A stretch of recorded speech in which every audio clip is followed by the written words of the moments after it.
శ్రీశ్రవణ ఛానల్‌కి శ్రోతలందరికీ కూడాను మరొక్కసారి స్వాగతం.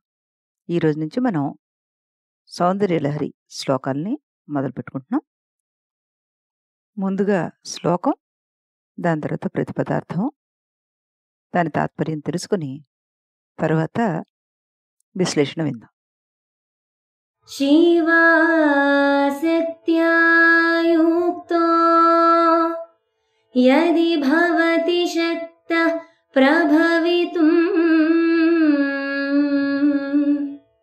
न चेदेवं देवो न खलु कुशलः स्पन्दितुमपि अतस्त्वामाराध्या हरिहर विरिञ्चादिभिरपि प्रणन्तुं स्तोतुं वा कथमकृतपुण्यः प्रभवति।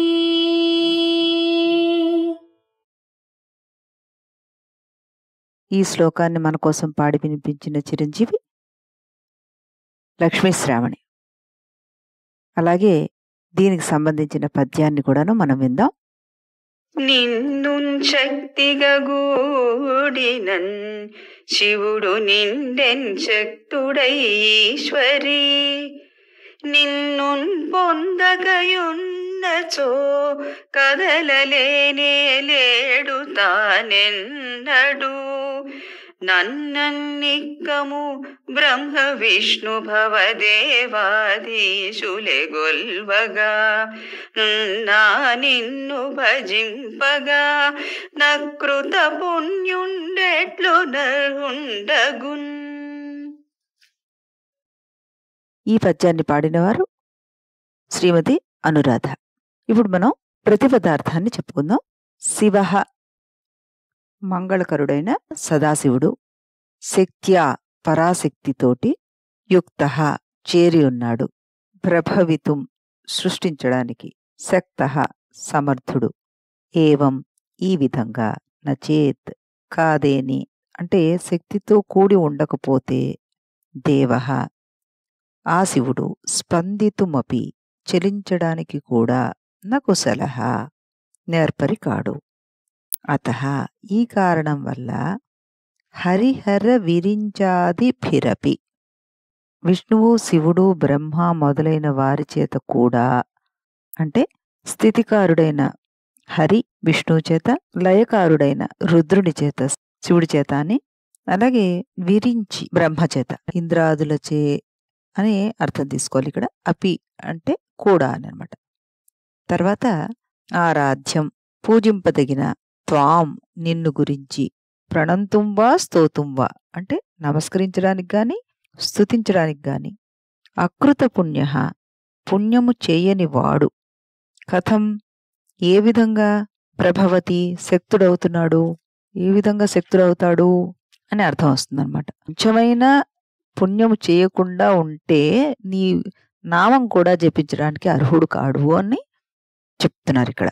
హే భగవతి, మంగళకారుడైన శివుడు పరాశక్తితో కూడి ఉన్నప్పుడు మాత్రమే సృష్టి స్థితి లయలు చేయడానికి సమర్థుడవుతున్నాడు. అలా కానిచో సదాశివుడు తేజోమయుడు అయినా కూడాను ఏమాత్రము స్పందించడానికి సమర్థుడు కాలేడు. అందువల్ల విష్ణువు, రుద్రుడు, బ్రహ్మాదుల చేత అర్చనలు అందుకుంటున్న నిన్ను నమస్కరించాలన్నా, నిన్ను పూజించాలన్నా, నిన్ను స్తుతించాలన్నా, కనీసం నీ పేరు తలుచుకోవడానికి కూడా గత జన్మలో ఎంతో కొంత పుణ్యం చేసుండాలి. చేయనివాడు సమర్థుడు కానే కాలేడు. అంటే పూర్వజన్మ సుకృతం లేనిదే నిన్ను అర్చించడం కాదు కదా, కనీసం నీ పేరు తలవడానికి కూడాను అర్హత ఉండదు అంటున్నారు శంకరుల వారు.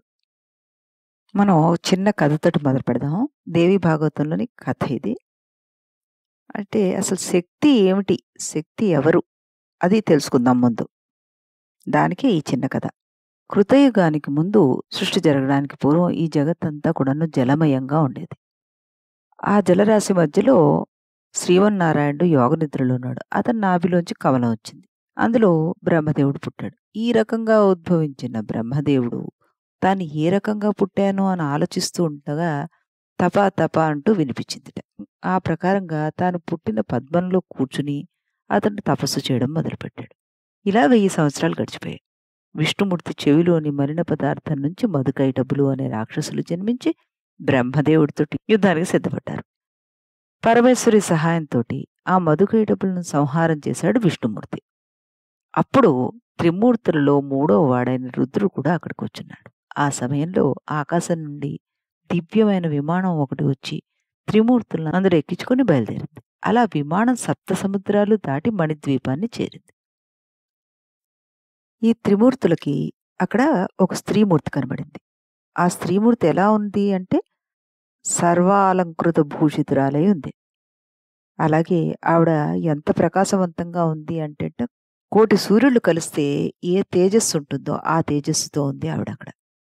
వారు ముగ్గురు ఆవిడని చూశారు. ఆవిడ చేతిలో పాసము, అంకుశము, ధనుర్బాణాలు ఇవన్నీ కనబడ్డాయి. దేవతలందరూ ఆవిడకి సపర్యలు చేస్తూ అక్కడ కనబడ్డారు. అప్పుడు త్రిమూర్తులు ముగ్గురు ఆవిడ్ని పరిపరి విధాలుగా స్తుతి చేశారు. ఆ తర్వాత బ్రహ్మదేవుడు, తల్లి నువ్వు స్త్రీవా లేక పురుషుడువా, ఏకమేవ ద్వితీయం బ్రహ్మ అన్న వేదవాక్యానికి అర్థం నువ్వేనా, మాకు వివరంగా చెప్పు తల్లి అన్నట్ట ఆ పరాశక్తితోటి. త్రిమూర్తులారా, నేను పరాశక్తిని, పరబ్రహ్మ స్వరూపాన్ని. నాకు నామరూపాలు, లింగభేదాలు ఏవీ లేవు. ఈ చరాచర జగత్తంతా నా చేతే సృష్టించబడింది. సర్వకర్తను సర్వభోక్తను నేనే. నేను లేనిదే ఏ వస్తువు లేదు. నేను లేకపోతే ఏ శక్తి అయినా సరే అశక్తి అవుతుంది. అంతదాకా ఎందుకు, నేను లేకుండా మీ ముగ్గురు కూడా ఏ పని చేయలేరు. బ్రహ్మ సృష్టి చేయలేడు, విష్ణువు పోషణ, రుద్రుడు లయం చేయలేరు. శక్తితో కలిస్తేనే బ్రహ్మ లోకాలను సృష్టిస్తాడు, విష్ణువు లోకాలను రక్షించగలుగుతాడు, రుద్రుడు లయం చేయగలుగుతాడు. అనంతుడు, ఆదివరాహము, ఆది కూర్మాలు కూడాను శక్తి ఉంటేనే ఈ భూమిని మోయగలుగుతున్నాయి. అంతవరకు ఎందుకు, నీరు, నిప్పు, గాలి వీటికి కూడా శక్తి లేకపోతే కేవలం పేర్లు మాత్రమే మిగులుతాయి అని ఆవిడ చెప్తున్నారు. ఇక్కడ ఒక ఉపనిషత్తు వాక్యం చెప్పుకుందాం. సో కామయత బహుశ్యాం ప్రజాయే ఏతి అని. సృష్టికి పూనుకొని బ్రహ్మే శ్రీమాతగా అయింది. అథర్వ శీర్షం నందు అహం బ్రహ్మరూపిణి మత్త ప్రకృతి పురుషాత్మకం జగత్ అని దేవే చెప్పింది. అలాగే భావనోపనిషత్తులో ఆత్మానం అఖండ మండలాకారమావృత్య సకల బ్రహ్మాండ మండలం స్వప్రకాశం ధ్యాయేత్ శ్రీ గురు సర్వకారణ భూతాశక్తి. తన ఆత్మ ప్రకాశంతోటి సకల బ్రహ్మాండాన్ని అంతం లేకుండా ప్రకాశింపచేస్తున్న ఆ ప్రకాశమే శ్రీమాత. ఈ రకంగా తన్ని తాను స్పష్టీకరించారు శ్రీమాత. శక్తి బ్రహ్మ కంటే భిన్నము కాదు. ఇది ఇక్కడ మనకి స్పష్టం అవుతోంది. శివశక్తులు ఒకటే, ప్రకృతి పురుషుడు అంటే మ్యాటర్ పవర్, ఈ రెండు అభేదాలు కావు. ప్రతి వస్తువునందు శక్తి చేరినప్పుడే చైతన్యం కలుగుతుంది. శివశక్త్యాయుక్త అని ఈ శ్లోకంలో చెప్పడానికి సదాశివుడు శక్తితో కూడిన వాడే జగత్తును నిర్మించగలుగుతున్నాడు. శక్తియుక్తుడు కాకపోతే కదలడానికి నేర్పరి కాడు అంటూ చెప్పారు ఈయన. ఇక్కడ ఈ అమ్మవారి అయ్యవారి కలయికల్ని మనకి 14 రకాలుగా వివరించుకొచ్చారు పండితులు. అంటే వేదాంతపరంగా, సాంఖ్యపరంగా, శ్రీ విద్యాదేవతా పరంగా, అర్థవంతమైన శబ్దాల పరంగా, వాటి అర్థాల పరంగా, కాది విద్యాపరంగా, హాది విద్యాపరంగా, పంచాక్షరిగా, గురువుగా, చంద్రకళగా, మళ్ళీ మాతృకా వర్ణాలుగా, ప్రణవముగా, యంత్రముగా, ఇలా అన్ని రకాల అంశాలు ఈ ప్రథమ శ్లోకం యొక్క ధ్వనిలో ఉన్నాయంటూ మనకి చెప్పుకొచ్చారు. అయితే కవికుల గురువు కాళిదాసు గారు తన శైలిలో శివశక్తులు ఎలాంటివి అంటే వాగార్థములు లాంటివి అంటూ ఆయన తన శైలిలో చెప్పుకొచ్చారు. మరి మంత్రశాస్త్రం తీసుకుంటే అందులో ఎలా చెప్పారు? మంత్రశాస్త్రంలో శివుడు ప్రకాశం అయితే దేవి విమర్శ, శివుడు అకారము, దేవి హకారము. ఇక చక్రపరమైన అర్థానికి వస్తే చతుర్భిః శివచక్రైశ్చ శక్తి చక్రైశ్చ పంచభిః శివశక్త్యాత్మకం జ్ఞేయం శ్రీచక్రం శివయోర్వపుః. ఈ శ్లోకం శ్రీచక్ర వ్యూహాన్ని మనకి చూపిస్తోంది. ఈ చక్రంలో పైకి శీర్షాలుగా గల త్రిభుజాలు 4 ఉన్నాయి. అవి శివ సంబంధమైనవి. క్రిందకి శీర్షాలుగా గల త్రిభుజాలు 5 ఉన్నాయి. ఇవి శక్తికి సంబంధించినవి. అందుకే చతుర్భిః శివచక్రైశ్చ అన్నారు. శక్తి చక్రైశ్చ పంచభిః అన్నారు. ఈ రెండిటి కలయికతో మనకి 9 కోణాలు గల శ్రీచక్రం ఏర్పడుతుంది. అంటే ఆ శివశక్తుల మేళనం వలన జగత్ ఉత్పత్తి, స్థితి, లయము కలుగుతున్నాయి. ఇది తంత్రశాస్త్ర ప్రకారంగా చూస్తే వచ్చే యాంగిల్ ఇది. ఇది చక్రపరంగా చెప్పారు. ఇక శ్వాసపరమైన అర్థం తీసుకుంటే శ్వాసించే ప్రతి వ్యక్తి ఉచ్ఛ్వాసం చేసేటప్పుడు సో అనే అక్షరాన్ని ఉచ్చరించినప్పుడు వచ్చే ధ్వని, నిశ్వాసం చేస్తున్నప్పుడు హం అనే అక్షరాన్ని ఉచ్చరిస్తున్నప్పుడు వచ్చే ధ్వని మనకి వినపడతాయి. ఉచ్ఛ్వాసం బయట గాలిని లోనికి లీనమయ్యేట్టుగా చేస్తుంది. నిశ్వాసం లోపలి గాలి బయటికి వ్యక్తమయ్యేట్టుగా చేస్తుంది. లీనమయ్యేట్టుగా చేసే లక్షణం పరమాత్మ లక్షణం అయితే, వ్యక్తమయ్యేట్టుగా చేసే లక్షణం పరమేశ్వరి లక్షణంగా చెప్తున్నారు. అందువల్లే అయ్యవారి స్తోత్రమైన పురుష సూక్తము సహస్రశీర్ష పురుష అని సా అనే అక్షరంతో ప్రారంభించింది. అమ్మవారి స్తోత్రమైన శ్రీ సూక్తం హిరణ్యవర్ణాం హరిణీం అని హకారంతో సంబంధించి హి అన్న అక్షరంతో ప్రారంభింపబడింది. శ్రోతలందరికీ చిన్న విజ్ఞప్తి ఏంటంటే, ఇక్కడ మనం కొన్ని ఇంట్రెస్టింగ్ విషయాల్ని కొంచెం వివరంగా తెలుసుకోవడానికి ప్రయత్నం చేసి దానిలో ఉన్న అర్థాన్ని ఆనందిద్దాం. కొంచెం సమయం ఎక్కువ తీసుకున్నా సరే కాస్త ఓపికగా వినడానికి ప్రయత్నం చేద్దాం. హింసిధాతో సింహశబ్దో వశకాంతో శివస్మృత వర్ణవ్యత్యయత సిద్ధో పశ్యకః కశ్యపోయథ అన్నారు. అంటే హింసి ధాతువు నుండి సింహశబ్దమును, వసధాతువు నుండి అంటే రూట్ వర్డ్స్ అన్నమాట ఇవి. వసధాతువు నుండి శివశబ్దము వర్ణ వ్యత్యయము చేత అన్నారంటే వర్ణములు అక్షములు ముందు వెనకలు అవడం చేత ఏర్పడ్డాయి అన్నారు. హింసి అంటే సింహ, వసి అంటే శివ, పశ్యకః అంటే కశ్యప అని శబ్దం అనమాట. అంటే చూసినవాడు, పశ్యకః అంటే దర్శించినవాడు అని అర్థం వస్తుంది. కశ్యపుడు ఏమిటి చూశాడు మరి? ఇది ఎలా తెలుస్తుంది? ఆయన అర్ధనారీశ్వర తత్వాన్ని, సృష్టి రహస్యాన్ని దర్శించినవాడు. అందుచేతే ఆయన్ని దైత్యులకు, ఆదిత్యులకు అంటే ఇటు దేవతలకు అటు రాక్షసులకు మరి ఎన్నో ప్రాణులకు స్వరూపం ఇచ్చిన తండ్రిగా అయ్యాడనమాట ఆయన. అంటే వశకాంతో అనే రూట్ వర్డ్. ఈ ధాతుకి అర్థం దీప్తి, కాంతి అని. ఇక్కడ కొంచెం సంస్కృతానికి సంబంధించినది మనం చెప్పుకుంటే ఇంకొంచెం ఆనందపడతాం మనం. దాన్నే ఇక్కడ చేరుస్తున్నాను. ఈ 2 రకాల గణాల్లో ఉండేటి ధాతువులు అనమాట. దాంట్లో తుదాది ధాతువులో అయితే గనక మనకి దీప్తి, కాంతి అనే అర్థం వస్తుంది. అదే గనక అదాది గణంలో వస్తే గనక ఇచ్ఛా, కామన అన్న అర్థం వస్తుంది. అంటే ఇచ్ఛాశక్తికి ఆశ్రయుడు అయినవాడు శివుడు అవుతున్నాడు అన్నట్టుగా మనం చెప్పుకోవచ్చు. ఇక్కడ దీప్తి శివుడైతే కాంతి ప్రకాశము, విమర్శ అని ఇందాక చెప్పుకున్నాం కదా, ఆ రకంగా అమ్మవారు అవుతున్నారు. చక్కటి అర్థాలు మన పెద్దవాళ్ళందరూ చెప్పారు. వాటన్నిటినీ మనం కొంచెం కొంచెంగా గ్రహించడానికి ప్రయత్నం చేద్దాం యథాశక్తి.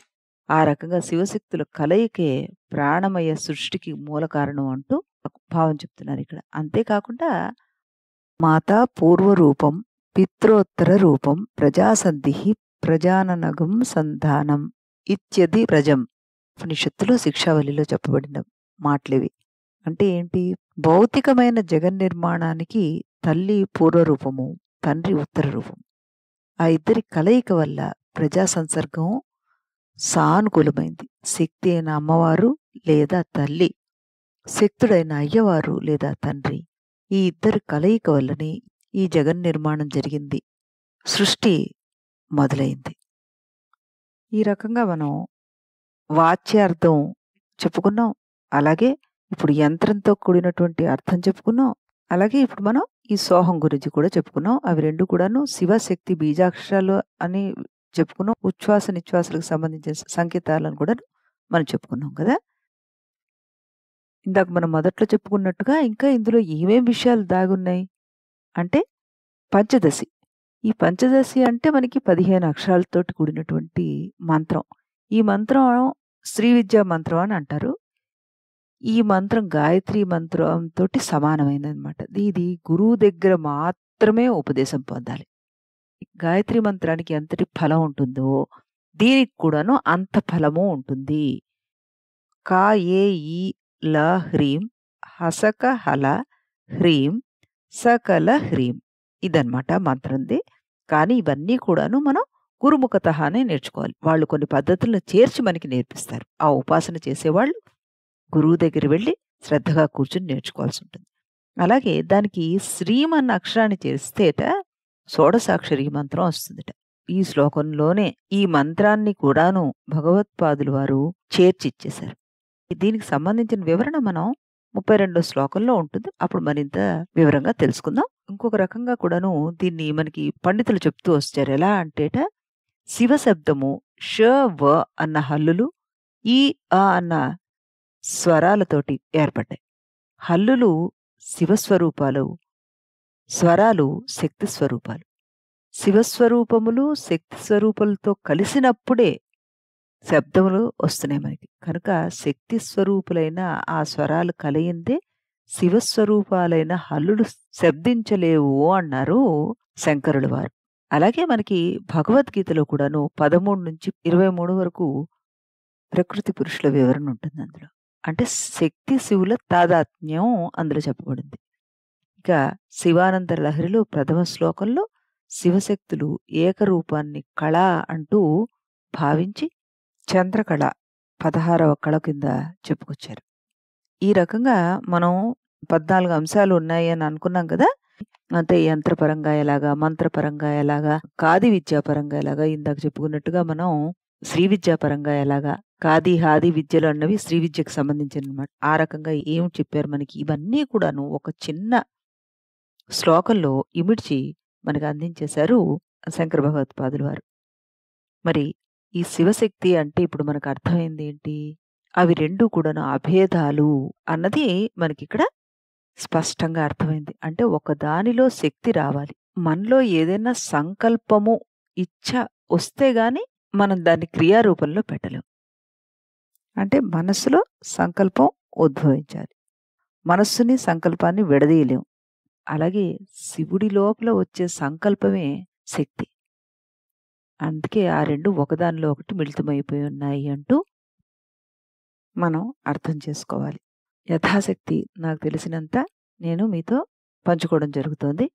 ఏవైనా తప్పులుంటే అమ్మవారిని అర్థిస్తూ ఆవిడ సేవ చేసుకునే భాగ్యం ఇవ్వమని కోరుకుంటూ మళ్ళీ రేపు 2వ శ్లోకంతోటి కలుద్దాం. అంతవరకు సెలవు.